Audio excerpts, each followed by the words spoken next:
السلام علیکم ورحمۃ اللہ وبرکاتہ۔ آج کا لیسن سورہ آل عمران کی آیت نمبر 50 سے 54 تک، پارہ نمبر 3۔ اعوذ باللہ من الشیطان الرجیم، بسم اللہ الرحمن الرحیم۔ رب اشرح لی صدری ویسر لی امری واحلل عقدۃ من لسانی یفقہوا قولی رب زدنی علما اللہم فقہنا فی الدین ومصدقا لما بین یدی من التوراۃ، اور تصدیق کرنے والا ہوں اس چیز کی جو تمہارے سامنے ہے تورات میں سے، وَلِيُحِلَّ لَكُمْ بَعْضَ الَّذِي حُرِّمَ عَلَيْكُمْ، اور تاکہ حلال کروں تمہارے لیے بعض وہ چیزیں جو حرام کر دی گئیں تم پر، وَجِئْتُكُمْ بِآیَةٍ مِّن رَبِّكُمْ، اور لایا ہوں تمہارے پاس نشانی تمہارے رب کی طرف سے، فَاتَّقُوا اللَّهَ وَأَطِیعُونِ، تو اللہ سے ڈرو اور میری اطاعت کرو۔ تو عیسیٰ علیہ السلام نے جیسے اپنے بچپن میں ہی ان کو بتا دیا تھا کہ میں اللہ کا نبی ہوں، اور پھر جب اپنی نبوت کے ساتھ انہوں نے یہ بھی احساس دلایا کہ میں تمہارے پاس موجود جو تورات ہے اس کی تصدیق کرنے والا ہوں، کہ کوئی الگ سے دین لے کے نہیں آیا ہوں۔ یہ وقت اور حالات اور لوگوں کے حساب سے اللہ نے جو چینجنگ کی ہے وہ فروعی یعنی شاخوں میں کی ہے، بیسک احکامات وہی ہیں، وہی نماز، روزہ، حج، زکوٰۃ اور سب وہی احکام ہیں۔ تو میں ان چیزوں کی تصدیق کرنے کے لیے آیا ہوں، اور مزید تمہاری مشکلوں کو آسانی میں اس طرح بدلوں گا کہ وہ چیزیں جو تم پر تمہاری نافرمانیوں کی وجہ سے اللہ نے حرام کر دی ان کو بھی حلال کر دوں گا اللہ کے حکم سے، اور تمہارے پاس اپنے رب کی طرف سے بہت بڑی نشانیاں بھی لے کے آیا ہوں، اور خود بھی ایک نشانی بن کے آیا ہوں۔ اللہ تعالیٰ نے قرآن میں فرمایا وَعَلَى الَّذِينَ هَادُوا حَرَّمْنَا كُلَّ ذِي ظُفُرٍ، یہودیوں پر ہم نے ہر ایک ناخنوں والا جانور حرام کر دیا، وَحَرَّمْنَا عَلَيْهِمْ شُحُومَهُمَا، اور چربیاں حرام کی، إِلَّا مَا حَمَلَتْ ظُهُورُهُمَا، مگر جو پشت پہ تھوڑی بہت لگی ہو۔ تو چربی کتنے کام آتی ہے انسان کے، آج بھی کتنے کاموں میں یہ لوگ اس کو استعمال کرتے، ان کی نافرمانی کی وجہ سے ان پہ حرام کی۔ پھر تلی میں جو خون ہوتا وہ بھی ان پر حرام تھا، اونٹ کا گوشت خود انہوں نے اپنے اوپر حرام کر لیا، کچھ پابندیاں انہوں نے خود سے خود اپنے اوپر ایڈ کر لیں، اور کچھ اللہ کی طرف سے ان کی نافرمانیوں کی وجہ سے حرام کی گئیں۔ تو انہوں نے کہا میں سب چیزیں تمہارے لیے حلال کر دوں گا اللہ کے حکم سے، اور دیکھو کتنی بڑی میں نشانی ہوں تمہارے رب کی طرف سے تمہارے سامنے، کہ میں اتنی چھوٹی عمر میں بولا اور اللہ نے مجھے معجزانہ طور پہ پیدا کیا۔ تو اب اللہ سے ڈرو اور میری اطاعت کرو، کیونکہ انسان کو اعتراض تو تب ہوتا ہے جو کوئی نیا دین لے کے آیا ہو، اور جب دین وہی ہو، صرف اس میں احکامات وقت کے حساب سے، بلکہ آسانیاں ہیں کہ جو چیز حرام تھی وہ اب حلال ہو رہی ہے، تو اس میں ماننے میں کیا حرج تھی۔ لیکن جن لوگوں کے دل میں یہ ہوتا ہے کہ ہم نے نہیں بات مانی، ان کے سامنے کتنی بھی بڑی خیر لائی جائے اور کتنا ہی حق ان کو دکھایا جائے، وہ اپنی آنکھیں بند کر لیتے۔ تو انہوں نے کہا ان اللہ ربی و ربکم فاعبدوا، اللہ ہی میرا اور تمہارا رب ہے، اسی کی عبادت کرو۔ جیسے 6 پارے میں آتا ہے کہ اللہ فرماتے ہیں لَقَدْ كَفَرَ الَّذِينَ قَالُوا إِنَّ اللَّهُ هُوَ الْمَسِيحُ ابْنُ مریم، انہوں نے کفر کیا جنہوں نے کہا اللہ ہی مسیح ابن مریم ہے۔ وَقَالَ الْمَسِيحُ يَا بَنِي إِسْرَائِيلَ اعْبُدُوا اللَّهَ رَبِّي وَرَبُّكُمْ، حالانکہ مسیح کیا کہتے رہے اپنی زندگی میں، اے بنی اسرائیل عبادت کو اور اللہ کی جو میرا اور تمہارا رب ہے۔ انہ من یشرک باللہ، جس نے اللہ کے ساتھ شرک کیا، فقد حرم اللہ علیہ الجنہ، تو اللہ اس پہ جنت کو حرام کر دے گا، ظالموں کا کوئی مددگار نہیں ہوگا۔ اپنی زندگی میں بھی انہوں نے یہی بات کہی، اور یہاں بھی اللہ انہی کی بات کو کوٹ کر رہے ہیں کہ اللہ میرا اور تمہارا رب ہے، اس کی عبادت کرو۔ عبادت اسی کو ہی سجتی ہے، جیسے اللہ نے ہمیں حکم دیے یا ایھا الناس اعبدوا ربکم، اے لوگو اللہ کی عبادت کرو۔ کیوں؟ الذی خلقکم والذین من قبلکم، اس نے نہ صرف تم کو پیدا کیا بلکہ تم سے پہلے آنے والی جتنی مخلوق سب کا خالق اور مالک وہی ہے۔ ھذا صراط مستقیم، یہ ہے سیدھا راستہ، جو راستہ تم سورہ فاتحہ میں مانگتے ہو، اہدنا الصراط المستقیم، یہ سیدھا راستہ ہے جو رب کی طرف جا رہا ہے، جو اس کے انبیاء کو فالو کرنے سے ملے گا۔ اور پھر مزید فرمایا وَلِيُبَيِّنَ لَكُمْ بَعْضَ الَّذِي تَخْتَلِفُونَ فِيهِ، تمہارے لیے بعض وہ چیزیں میں بیان کروں گا جس میں تم اختلاف کر رہے ہو، یعنی تمہارے اختلافات بھی مٹ جائیں گے، کیونکہ تورات سینکڑوں ہزاروں سال ہو چکے تھے، تورات بدل چکی تھی، لوگوں نے اس کے احکامات کو اپنی پسند کی طرف مولڈ کر لیا تھا اور دین کا حلیہ بگاڑ دیا تھا۔ اس حلیے کو صحیح کرنے کے لیے اللہ تعالیٰ نے عیسیٰ علیہ السلام کو بھیجا اور انہیں توحید کے ساتھ جوڑا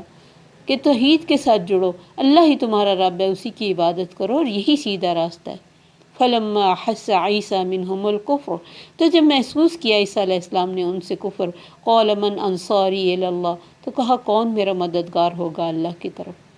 اب دیکھا کہ کسی طرح وہ میری بات ماننے کے لیے تیار نہیں، اپنی ضد پر اڑے ہوئے ہیں، اپنی گمراہی سے نکلنا نہیں چاہتے، تو فرمایا کوئی ہے جو میری تابع داری کرے اللہ کی طرف پہنچنے کے لیے، کوئی میرا مددگار بنے، یعنی دین کا مددگار۔ سب سے بڑا مددگار اللہ ہی ہوتا ہے، لیکن اللہ دنیا والوں کو اپنے انبیاء کے مددگار بنا کے ان کی جنتوں کے سامان کرتا ہے۔ تو اللہ کے اس مشن کو پہنچانے کے لیے میرا ہاتھ بٹانے والا کون ہے میرے ساتھ مل کے تو لوگوں کو حق پہنچائے اور انہیں اللہ سے جوڑے۔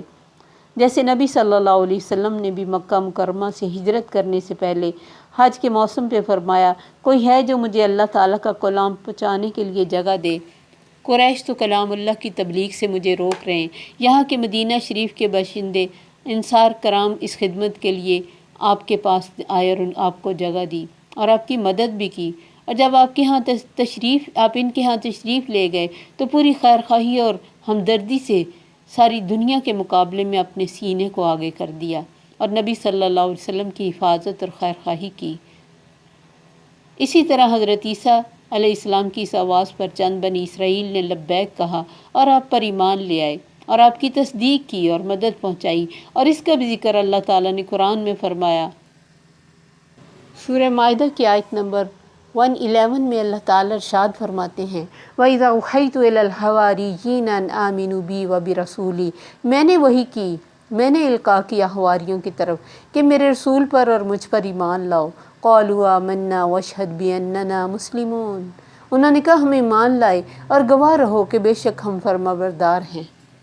تو اللہ تعالیٰ اپنے نبیوں کو اکیلا نہیں چھوڑتا، اور کچھ کہتے ہیں کہ یہ حواری ان کو اس لیے کہا جاتا ہے کہ رنگ گورے تھے، کچھ کہتے ہیں دھوبیوں کی جماعت تھی، اور اس طرح کے مختلف آراء ہیں۔ بہرحال یہ مددگار کو بھی حواری کہتے ہیں، جیسے بخاری مسلم میں ہے کہ جنگ خندق کے موقع پر نبی صلی اللہ علیہ وسلم نے فرمایا کوئی ہے جو میرے لیے کھڑا ہو جائے۔ اس آواز کو سنتے ہی حضرت زبیر کھڑے ہو گئے۔ آپ نے دوبارہ یہی فرمایا، پھر بھی حضرت زبیر نے ہی قدم اٹھایا۔ نبی صلی اللہ علیہ وسلم نے فرمایا ہر نبی کے حواری ہوتے ہیں، میرا حواری زبیر ہے۔ تو جیسے یہ حواری مددگار کے لیے بھی یعنی آتا ہے۔ تو اللہ تعالیٰ نے ان کے دلوں میں ڈالا، تو انہوں نے کہا کہ ہم ایمان لاتے ہیں اور گواہ رہیے کہ ہم فرما بردار ہیں۔ ربنا آمنا بما انزلت، اے رب ہمارے ایمان لائے ہم اس چیز پر جو تو نے نازل کی، واتبعنا الرسول، ہم نے رسول کی پیروی کی، فاکتبنا مع الشاہدین، تو ہمیں گواہوں میں لکھ لینا۔ ومکروا ومکر اللہ واللہ خیر الماکرین، پھر بھی انہوں نے چال چلی، انہوں نے اپنا مکر کیا، انہوں نے کوشش کی، اس وقت کے جو بادشاہ تھے اس کے کان بھرے عیسیٰ علیہ السلام کے خلاف کہ یہ لوگوں کو بگاڑ رہا ہے، بغاوت کر رہا ہے، باپ بیٹوں میں فساد کر رہا ہے، اور اپنے جھوٹ میں یہاں تک بڑھ گئے کہ ان کو ولد الزنا تک کہا، نعوذ باللہ، یہاں تک کہ بادشاہ بھی ان کی جان کا دشمن بن گیا اور اپنی فوج کو بھیجا کہ اسے گرفتار کر کے سزا دے دی جائے اور پھانسی دے دی جائے۔ جس گھر میں آپ تھے اسے چاروں طرف سے فوج نے گھیر لیا، لیکن اللہ تعالیٰ آپ کو ان مکاروں کے ہاتھ سے آپ صاف بچا لیا، اور اس گھر کے اندر سے جیسے اللہ نے اپنے حکم کے مطابق فرشتوں کو بھیج کر زندہ سلامت اوپر اٹھا لیے، اور کسی کو نظر بھی نہیں آ سکے، اور جو شخص ان کے حفاظت کے لیے مقرر کیے ہوئے تھے انہی میں سے کسی کی شکل روایات میں آتا ہے کہ ان کے ساتھ ملا دی، انہوں نے ان کو پکڑ کر سر پہ کانٹوں کا تاج رکھ کے سلی پر چڑھا دیا اور سمجھا کہ ہم نے ان کو سولی دے دی، اور اسی پہ عیسائیت کا سارا مذہب بیس کرتا ہے۔ اللہ فرماتے ہیں وَمَا قَتَلُوهُ وَمَا صَلَبُوهُ وَلَكِنْ شُبِّحَ لَهُمْ، نہ انہوں نے ان کو قتل کیا نہ ان کو سولی دی، وہ تو شبہ میں پڑے ہوئے ہیں، اسی شبہ پر اپنے دین کو بیس کر کے اپنی زندگیاں اور اپنی آخرت برباد کر رہے ہیں۔ جبکہ اللہ کا قرآن صاف صاف بتا رہا ہے یہ وہ قرآن ہے جو ان کی کتابوں کی تصدیق کرتا ہے، جیسی انجیل تورات کی تصدیق کرتی تھی، اسی طرح قرآن، تورات، انجیل، زبور سب انبیاء سب کی تصدیق کرنے والا، کسی کو غلط نہیں کہتا، کیونکہ بیس ہر ایک کی ایک ہی ہے۔ یا قوم اعبدوا اللہ ما لکم من الہ غیرہ، ہر نبی نے آ کے یہی ایک پیغام دیا اور اسی ایک پیغام کے لیے ساری بکس بھی اتاری گئیں، لیکن اللہ تعالیٰ اپنے نبی کو مشکلوں سے نکالنے والا اور ان کو ان کے برے مکروں سے بچانے والا تھا۔ اللہ تعالیٰ نے اپنے نبی کو بچایا اور ان کو ہمیشہ کے لیے مغضوب علیہ قرار دیا اور فرمایا میں نے لعنت کی بنی اسرائیل پر، عیسیٰ کی زبان سے اور داؤد کی زبان سے۔ السلام علیکم ورحمۃ اللہ وبرکاتہ۔ سبحانک اللہم وبحمدک اشہد ان لا الہ الا انت استغفرک واتوب الیک۔